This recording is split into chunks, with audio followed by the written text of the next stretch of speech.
Merci Sandrine Salerno de vous prêter au jeu de cette interview au restaurant. Pour expliquer les choses, au moment de l'enregistrement de cette interview, vous sortez d'une séance. Vous auriez fait quoi sinon? Vous auriez mangé avec des élus? Non, si j'avais pas eu rendez-vous avec vous, j'aurais continué à travailler. Ah ouais, donc c'est un sacerdoce qu'on n'arrête jamais. Y a pas mal de personnes qui ont des rythmes quand même assez soutenus. C'est assez rare que j'ai des repas entre midi et 2. Des repas de travail, j'en ai relativement peu. Des repas internes au département où on continue à traiter les dossiers et en même temps on mange, ça j'en ai régulièrement.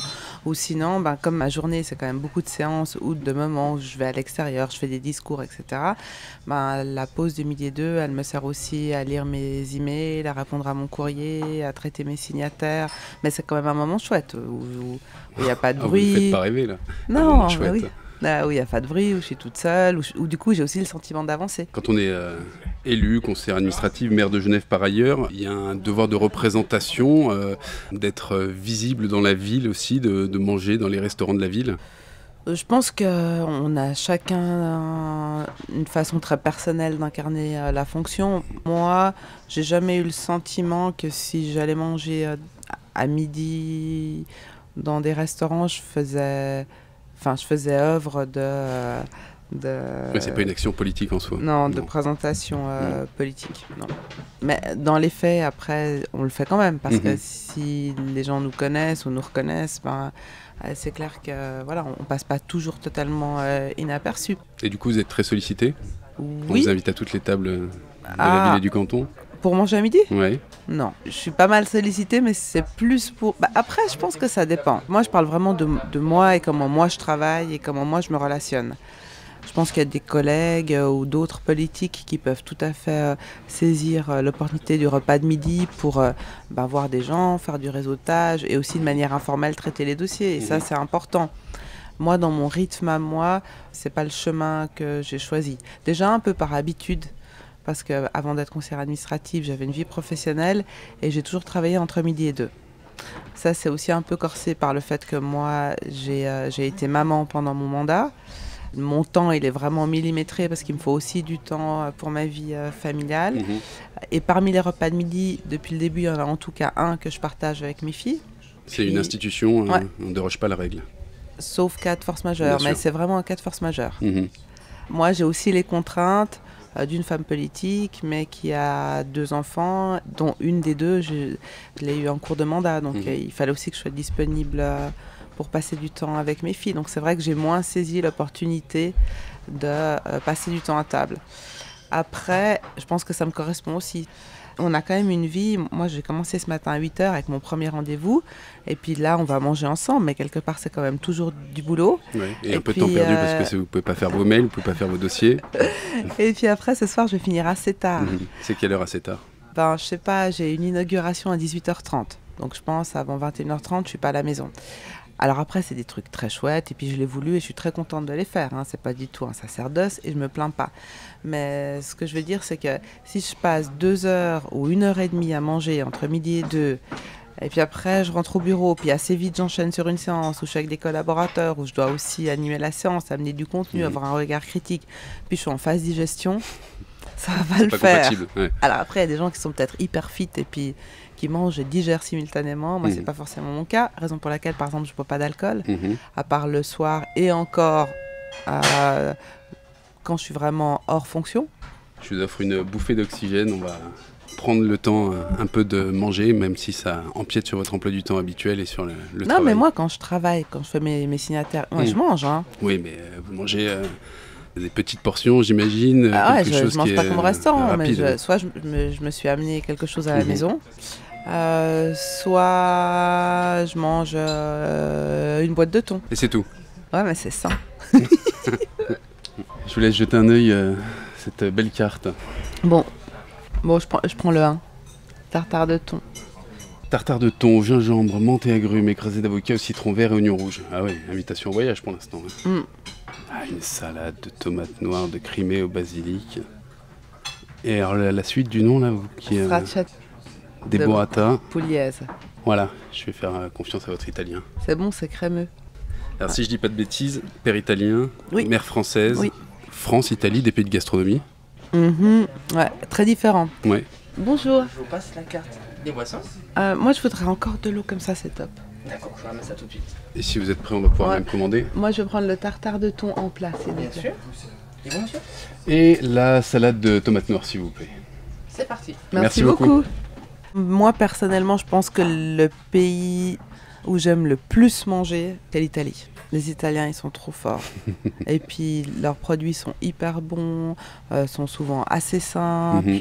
plus légers que la cuisine française, où il y a Mhm. quand même pas mal de beurre, pas mal de sauce, que j'aime bien aussi. Mhm. Mais si je dois choisir, culinairement parlant, c'est clair que c'est l'Italie. Mhm. Cuisine saine, vous faites attention ou c'est... Oui, moi je fais très attention. Ouais. En Italie, vous pouvez manger pour pas cher, dans des petits boubouilles, c'est hyper bon. Même la cuisine du quotidien, la cuisine familiale, elle est bonne. Puis les Italiens, ils adorent manger. Hein. Mhm. D'ailleurs, les filles Merci. en Italie, on comprend pas pourquoi elles sont pas toutes obèses. Mais bon. Non, mais c'est vrai. Hein. Nous, on vient de Sicile. Mhm. Puis en Sicile, c'est juste de la folie. Ils font tout bien, de l'entrée au dessert, vous voyez. Leurs glaces, elles sont... Non mais les glaces italiennes, c'est genre juste le délire, absolu. Maintenant, on en a en Suisse, mais nous, quand on est arrivés, moi je suis née en 71, la glace, le gelato, on le mangeait juste en Italie, parce Mhm. qu'ici, on n'avait que des glaces industrielles, qui étaient genre juste deg par rapport à la Bien réalité sûr. de ce que Ouais. c'est que de la glace. Maintenant, aujourd'hui, on a des bons glaciers aussi Ouais. à Genève, mais... Je dis pour nos auditeurs, vous avez la petite étoile qui brille dans les yeux là quand vous Ouais. parlez de... Ah, mais c'était un truc de fou, nous, on adorait les glaces. Ouais. Ah, j'ai de ces souvenirs de glace, c'est trop de la folie. C'est trop, trop bon. Mhm. Rien que pour ça, c'est de la folie furieuse. Et leurs brioches sont... Enfin, tout est bon en Italie, à part le pain. Mais à part ça, tout le reste, moi, j'adore. De par l'Italie, vous diriez que vous avez reçu une éducation culinaire, Oui. formalisée en tant que telle. Bah, moi, j'ai toujours été dans une famille où la nourriture, c'était très important. Mais ça se que la- caractérisait comment? Très important, ça veut dire quoi? C'est très important parce que c'est un moment de partage, c'est un moment où les gens se retrouvent. Au-delà du fait de se nourrir, c'est veut dire plus des- ce qui est partagé. Des grandes tablées Ouais, dans les toujours. clichés à l'italienne. Ouais. Je pense que pour beaucoup d'Italiens, c'est pas un cliché, c'est une réalité. Moi, j'ai toujours vu mes tantes, ma grand-mère, mon père, il terminait de travailler, il travaillait dans la vente, il finissait de travailler le samedi à, je sais plus, à l'époque, c'était à 17 ou 18 heures. Il était allé faire des commissions et il cuisinait tout le samedi pour qu'on mange le dimanche. Mhm. Et ça, c'est des choses qui vous ont imprégné justement? Oui, parce Mhm. que du coup, chaque repas, c'est un peu une fête. Dit celle qui fait ses emails pendant qu'elle mange. Ouais, mais bon, il faut aussi bosser. Hein. Pour pouvoir faire la fête, il faut gagner sa vie. Je retourne quand même souvent en Italie. J'ai une amie qui a une maison familiale dans le nord de l'Italie, puis du coup, on va faire le marché. Les produits de base, les fruits, les légumes, des fois, on est descendu, on était peut-être 15. Vous faites les courses pour 15 sur 3 jours, donc du coup, vous devez vraiment acheter pas mal de trucs. Avec 100 €, vous vous en sortez hyper bien. Mhm.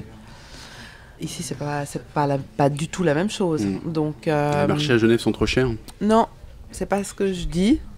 Bah, moi, je fais mon marché tous les samedis. Oui.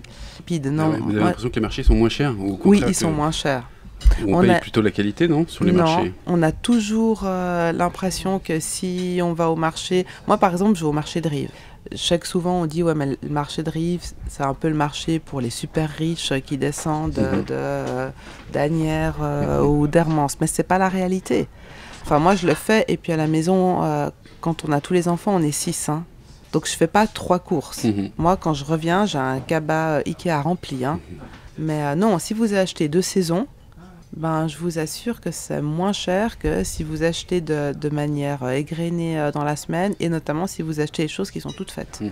Mais moi, dans mon rêve, là, ça, j'ai jamais pu le faire. Quoique j'ai fait un test l'été passé. Mais par exemple, cette ferme à sauce tomate. Très bien. Mais là, ça, j'ai pas le temps. Parce que là, j'ai encore trop de boulot. Mais à partir À partir de juin, ça va aller mieux. du 1er juin, Mhm. j'aurai un peu plus de temps. Ben, nous, en Sicile, on faisait ça. Ma grand-mère, mes oncles, mes tantes, ils faisaient la sauce tomate pour toute l'année. Puis après, ils se la répartissaient. Puis c'est vrai que ça tient toute l'année. Et ça a un autre goût. Et au moins, vous savez ce que vous mangez. Mhm. Et pour moi, ça, c'est hyper important. Pour moi, la nourriture, c'est hyper important.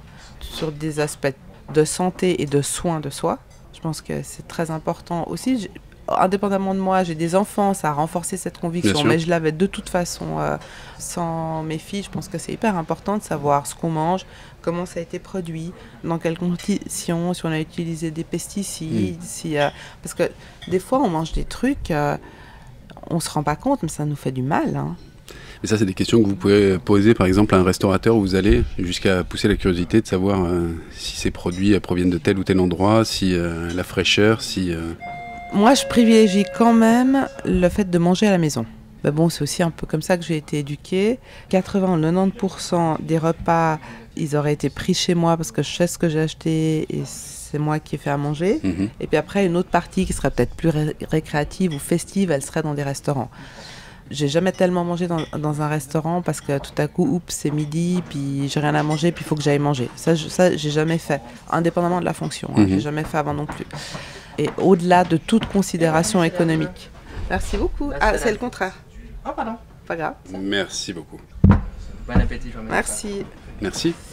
Et puis après, oui, c'est des questions que je pose, mais je pense que le jour où je serai plus conseillère administrative, je me sentirai plus à l'aise de un petit peu plus titiller typiquement le restaurateur sur comment il s'approvisionne en pain, d'où viennent ses produits. Je pense que c'est bien aussi que les gens qui sont des consommateurs, ils aient un rôle actif. Bien Parce sûr. que si personne dit aux consommateurs, en définitive, moi je trouverais beaucoup plus cool d'avoir du pain qui vient de la région, avec de la farine de la région, où on fait travailler des boulangers genevois.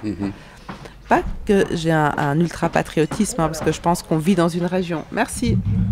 Mais je pense que c'est important aussi de ne pas perdre des filières, de ne pas perdre des savoir-faire. Parce que le jour où vous les avez perdus, vous les avez définitivement perdus. Et au-delà de la déconstruction peut-être d'un tissu qui était très ancien, qui était très important, il y a quand même des impacts. C'est pour ça que la nourriture, ça me touche, mais ça devrait toucher tout le monde quand on y réfléchit, sur la santé. Alors je le pensais peut-être moins quand j'avais 20 ans, mais aujourd'hui j'en ai 48.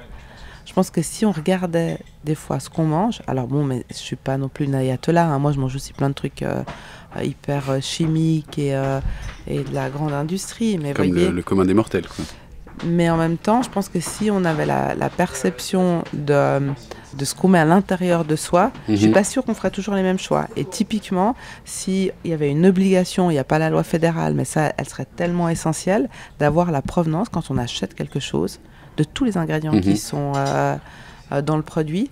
Mais moi, je pense que les consommateurs, bon appétit, Bon appétit. ils y penseraient à deux fois. On s'est laissé faire par l'agro-industrie, on n'a pas assez réagi fortement, puis on s'est laissé, même des fois volontairement avec plaisir, mais empoisonner. Alors on ne savait pas toujours, mais je trouve que maintenant on sait. Et des fois les gens ils sont pas assez curieux. Je vous mets à contribution, votre assiette, ça ressemble à quoi? C'était un tartare de thon avec de l'avocat, donc en bas il y a une purée d'avocat, puis il y a du thon cru avec des agrumes, de la menthe, ça a l'air délicieux, et des pommes de terre sautées. Alors bon appétit. Merci, vous aussi. Bon, vous, je savais ce que vous aviez. C'est assez crémeux, je vous ai dit. Ah ouais, là, pas menti sur la marchandise. Vous êtes du genre à éplucher les étiquettes ou pas le temps? J'essaye d'acheter le moins possible de choses qui sont déjà préparées. C'est un travail à temps plein, ça. Non, pas du tout, c'est une organisation. Moi, j'ai plein de copines à moi, elles sont pas conseillères administratives, elles sont coiffeuses, elles font plein d'autres boulots, qui sont hyper prenants aussi. Elles cuisinent, C'est un peu j'ai envie de dire, c'est une déformation citoyenne. Le jour où vous commencez à faire attention, au début, il y a peut-être un coup d'entrée, mais après, assez vite, c'est une seconde nature. Ça prend pas du temps de faire attention à ce qu'on mange, d'où viennent les choses. Mais même, je disais, les mais de biscuits... cuisiner, ça prend du temps, déjà? Oui, mais... déjà... Cuisiner, moi j'aime bien. Bon, il y a des gens qui détestent, alors ça c'est clair que c'est ça règle embêtant. le problème, ouais. Mais moi j'aime bien. C'est une activité où on peut faire d'autres choses, on peut être un peu toute seule, puis tranquille, puis faire ses trucs, ça fait une petite pause mentale. On peut être avec ses enfants, puis faire des choses avec ses enfants. On peut écouter la radio, on peut écouter de la musique, on peut faire quand même pas mal de choses quand on cuisine. J'ai toujours cuisiné en fait. Mais même mes filles, je leur achetais pas des petits pots. Mais en fait, c'est juste une question d'organisation. J'achetais peut-être, je sais pas moi, mais 10 kilos de pommes. Je faisais de la compote. Puis que vous fassiez pour 3 pommes ou pour 10, c'est la même chose. Puis après, je mettais dans des petites barquettes, puis je mettais au congèle. En fait, la compote, ça se décongèle très facilement. Vous la sortez, puis vous pouvez la manger. Alors du coup, je faisais ça. Il y avait de la compote pendant 3 mois. Donc gestion des finances, gestion des pommes, même combat, quoi. Exact. Pas d'alcool sur le temps de midi, parce que la fonction, parce que la représentation, parce que... Oui, mais j'ai jamais bu d'alcool à midi. Je sais pas, c'est comme ça. Ça, c'est dogmatique. Et vous rattrapez le soir, du coup? Je me saoule le soir. Non, je sais pas pourquoi j'ai jamais bu d'alcool à midi. Parce qu'un verre, il n'y a pas d'incidence majeure. Mais je pense que c'est comme les gens qui fument, puis qui fument pas du tout la journée. Et ben moi, j'ai fait instinctivement ça avec l'alcool. J'ai jamais bu à midi, puis du coup... Alors ok, c'est peut-être que si je suis dans un mariage, et puis il y a du champagne, je dis pas que je vais pas prendre un verre, mais ça va être vraiment l'exception. Mais dans le cadre de mes fonctions, je bois peu.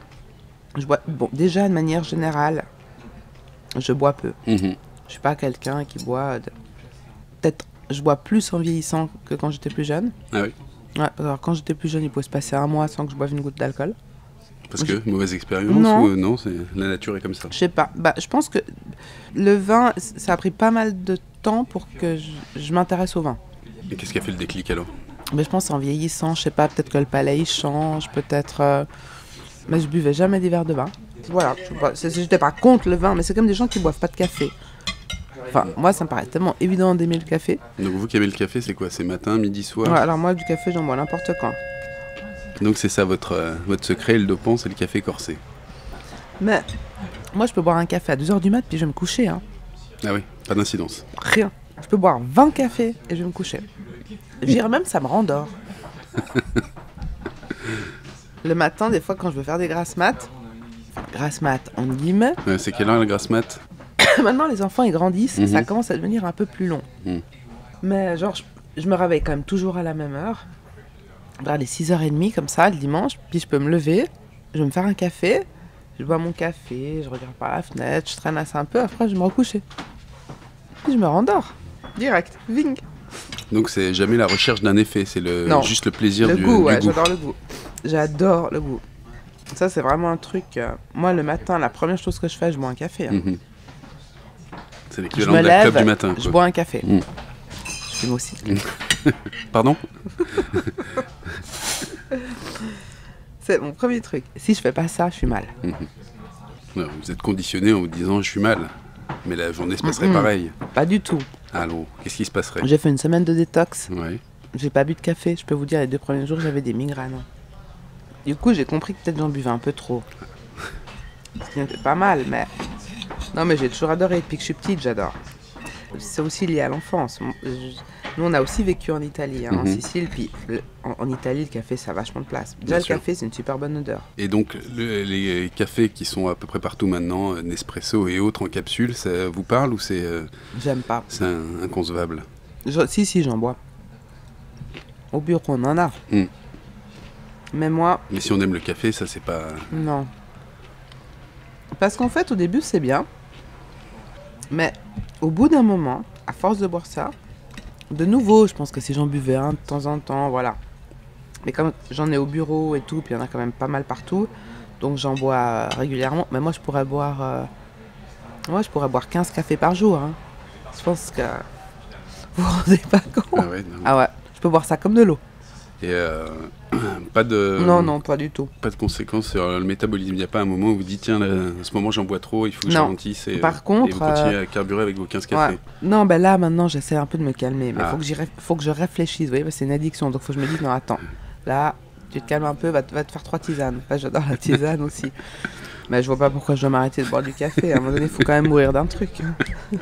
Elle est morte Elle du a café. bu trop de café. Mais bon, pour le Nespresso, je disais, Ouais. leur produit, il est bien fait et tout machin. Mais ces goûts, même s'il y a plein de goûts différents, déjà, je trouve qu'il y a trop de goûts différents. Je comprends rien à toute cette variété de goûts. Mais bon, voilà, c'est commercial. C'est qu'au bout d'un moment, il y a un espèce de non-goût, vous voyez. Un espèce de truc standard. Et on fait plus la différence. Ouais. Et vous avez quoi comme cafetière à la maison du coup? Une cafetière italienne. Forcément. Moi, je comprends pas que les gens ils aient pas ça. Bah parce que entre dévisser, Mais c'est mettre le tellement café facile. moulu, mettre l'eau et mettre une capsule, Ça me semble hallucinant. Parce que c'est rien de faire un café. Hein. Surtout qu'il y a des cafetières, elles sont petites comme ça, c'est pour une personne. Non, mais c'est vrai. Non, mais j'ai l'impression que vous avez une organisation qui est très rodée. Ah ouais, non, mais moi je fais un peu psychorigide. Non, mais. Vous voyez, je me dis, ces trucs, bon bah. C'est terminé? Oui, Ouais, c'était merci super, beaucoup. Merci, ouais, très Ouais, bien. très très bon. Je vais dire un petit dessert. Non, merci. Est-ce que vous prendrez un café? Oui, on va prendre un express. Espresso? Deux, s'il vous plaît. Espresso? Merci beaucoup. Il y a eu toute cette polémique autour des frais des élus. Est-ce que aujourd'hui, pour ce qui est par exemple les frais de bouche, est-ce que vous avez quelque chose qui est prévu clairement sur ce que vous avez droit ou pas droit de vous faire rembourser ou pas? Oui, on a un règlement. Qui est aujourd'hui très clair et Il est hyper clair. il l'était pas hier. Auparavant, on n'avait pas de règlement. On avait une pratique. Enfin, c'est pas vrai ce que je dis. On avait un règlement, mais ce règlement, il était très peu détaillé. Donc c'était l'interprétation. Donc, il laisse place à une grande interprétation personnelle et une grande latitude du magistrat. Donc, on a toujours dit, la pratique, elle reposait beaucoup sur un autocontrôle et sur une subjectivité. Par définition, la subjectivité, elle est intime, personnelle, individuelle. Là où on la place. On s'est rendu compte qu'on avait des pratiques qui étaient différentes. C'est pas que certains étaient plus vertueux que d'autres. Moi, je le dis d'autant plus volontiers que moi, je suis vraiment celle qui avait le moins de dépenses, celle qui n'a pas été inquiétée par le ministère public. C'est pas que je suis mieux que les autres. C'est juste que déjà, j'avais une autre organisation. C'est pas que je mangeais peu, je mangeais, mais j'avais beaucoup plus de repas internes au service, aussi liés à mon mode de vie, mes enfants, quand je bosse. Vous voyez, je dis entre midi et deux, je vais plutôt manger une boîte de thon et puis faire mes mails. Bon, voilà. Ouais, ça limite les dérives, ça. C'est clair que la boîte de thon...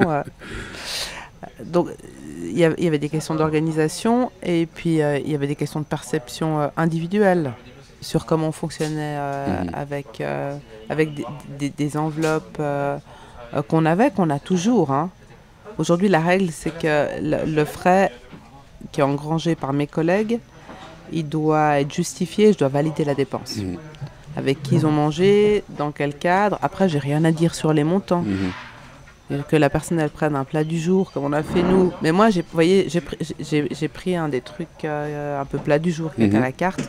C'est pas uniquement que je me dis je dois prendre le truc le moins cher, c'est aussi que je sais pas, instinctivement, même si je le paye, je prends celui-là. Enfin, je suis pas guidée par le prix. Je dis pas que mes collègues l'étaient. Loin de là, ce que je veux dire, c'est qu'on n'avait pas de seuil.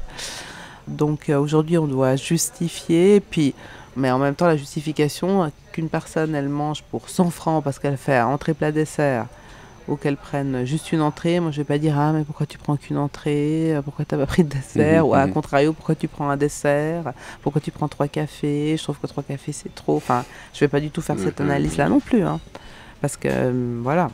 Bon, il a fallu poser un cadre parce que celui qu'on avait auparavant, il était beaucoup trop évanescent pour vraiment guider. Il a fallu poser un cadre parce que il y a eu une telle émotion à la suite du rapport de la Cour des comptes. Justifié. Oui, mais c'est comme tout, vous savez, dans la vie. On avait une pratique, il y a eu le rapport de la Cour des comptes, enfin une pratique, non, on avait des pratiques, on était 5, donc on avait 5 pratiques différentes. Il y a eu le rapport de la Cour des comptes, donc le balancier, il va totalement à une extrémité, et puis je pense qu'on rigidifie tout à l'extrême, puis je pense que d'ici 2, 3 ou 4 ans, mes successeurs, ils devront aussi remettre un peu de bon sens dans les dispositifs qu'on a faits. Parce qu'en même temps, le fait de vérifier toutes les factures de toutes les dépenses de mes collègues, ça me prend un temps et c'est un process administratif qui coûte souvent plus cher que la facture elle-même. Et on peut bien dire, il faut que ça vous coûte moins cher, mais entre le fait que ça doit être formalisé, rempli par le magistrat, ça doit arriver chez moi, c'est que ça n'arrive pas à domicile, ça arrive au bureau, donc ça transite de ma secrétaire à moi. Après, moi, je valide, après, je renvoie dans un autre office qui lui-même revalide, qui renvoie à la comptable générale, qui donne un ordre de décaissement sur le compte du magistrat. Tout ça, c'est la plupart du temps plus cher que la facture d'origine. Et ça va pas non plus en termes d'usage des deniers publics. Alors ok, c'est hyper blindé, c'est hyper carré, il n'y a plus rien à redire. Mais en termes de coût-efficacité, moi je trouve que c'est pas ok. Maintenant on est dans cette période-là, puis il faut faire avec. Mais si je le regarde juste par le prisme utilisation des deniers publics, c'est pas l'utilisation la plus cohérente. Bon, après, moi j'avoue que je pars dans 9 mois, je vis avec. Mais je serais un peu bête. Pas de deuxième café là? Non, ça va aller. Il faut que je me cale.